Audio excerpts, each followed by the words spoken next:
The highly anticipated Cricket West Indies annual general meeting and elections have been postponed to April 11. Sitting President Ricky Skerritt and the Vice President Dr. Kishore Shallow were being challenged by Guyanese Anand Sanasi and Barbadian Calvin Hope, respectively.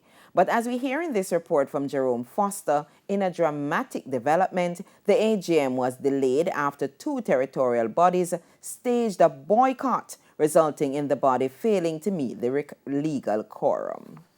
It became clear 50 minutes into the CWI annual general meeting that not what many had anticipated, but what many have come to expect in West Indies cricket, drama. The meeting was adjourned after failing to meet the three-quarter majority of 9 directors stipulated by the CWI Articles of Association. Of the 6 territorial boards, the Barbados and Guyana cricket boards, who nominated challenger Anand Sanasi, were the only ones not present. TVJ Sports understands that their reasons for staying away was primarily down to the voting process, which was set to be done by a show of hands.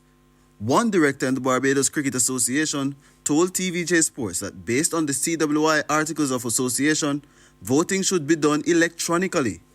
The director went on to state that a proper system should be established to facilitate the demand for a poll-secret ballot, and any deviation would be improper based on the CWI articles.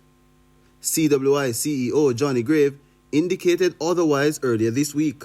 In the first instance, that is with a show of hands, or alternatively, there's a provision for a ballot. Meanwhile, TVJ Sports also understands that challengers Sanasi and his running mate Calvin Hope have taken issue with the selection of shareholder representatives from the Windward Islands.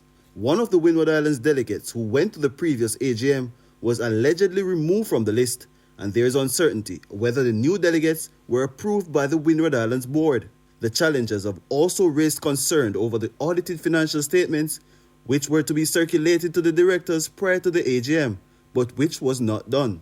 On Saturday's Sports Special, CEO Johnny Graves said the finances would be ready for Sunday's AGM and circulated Monday to Caribbean fans.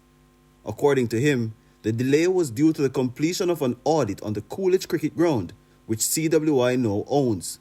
The postponement has irritated at least one former West Indies captain, with Guyanese Ramnaresh Sarwan taking to social media to slam Barbados Cricket Association for what he labelled an embarrassing development. Sarwan said, quote, "How embarrassing is this to the people of Barbados to see this level of stupidity and selfishness and greed by 2 Barbadian representatives, a nation that produced so many great cricketers and continue to do so, is helping a man who has no place in cricket fraternity, much less being a West Indies Cricket Board president."